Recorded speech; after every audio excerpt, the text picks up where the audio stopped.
नमस्कार, आप देख रहे हैं न्यूज फॉर एशिया और मैं हूं गीतिका पांडे। 4 राज्यों में विधानसभा चुनाव का मतदान खत्म होने और पश्चिम बंगाल के 8 में से 4 चरण पूरे होने के बाद भारतीय निर्वाचन आयोग को जनसभाओं में कोरोना गाइडलाइंस की धज्जियां उड़ने की याद आई। आयोग ने शुक्रवार को सभी राजनीतिक दलों के अध्यक्ष व महासचिवों को पत्र लिखकर पिछले साल अगस्त में अपनी तरफ से जारी की गई कोरोना गाइडलाइंस की याद दिलाई और इसके निर्देशों की अनदेखी करने पर कार्रवाई की चेतावनी दी। आयोग ने कहा कि सभी राजनीतिक दलों और उम्मीदवारों को जनसभाओं आदि के आयोजन के दौरान आने वाले लोगों के फेस मास्क पहनने, सैनिटाइजर का इस्तेमाल करने, थर्मल स्कैनिंग की व्यवस्था करने आदि निर्देशों का पालन सुनिश्चित कराना होगा।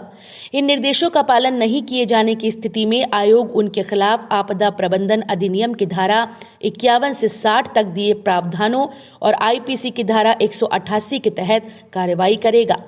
आयोग ने कहा कि ये गाइडलाइंस पिछले साल बिहार विधानसभा चुनाव और उसके बाद कराए गए विभिन्न उपचुनाव में भी लागू की गई थी। आयोग ने कहा कि 26 फरवरी को 4 राज्यों व एक केंद्र शासित प्रदेश में विधानसभा चुनाव की घोषणा करते समय भी सभी राजनीतिक दलों को पत्र लिखकर इन गाइडलाइंस की जानकारी दी गई थी।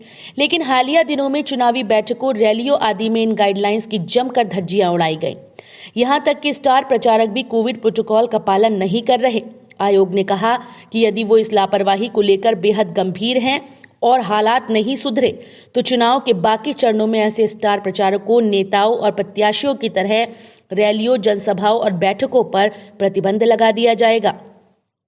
आयोग द्वारा जारी पत्र में स्टार प्रचारकों और नेताओं या उम्मीदवारों द्वारा कोविड-19 के नियमों का पालन नहीं किए जाने का उल्लेख किया गया।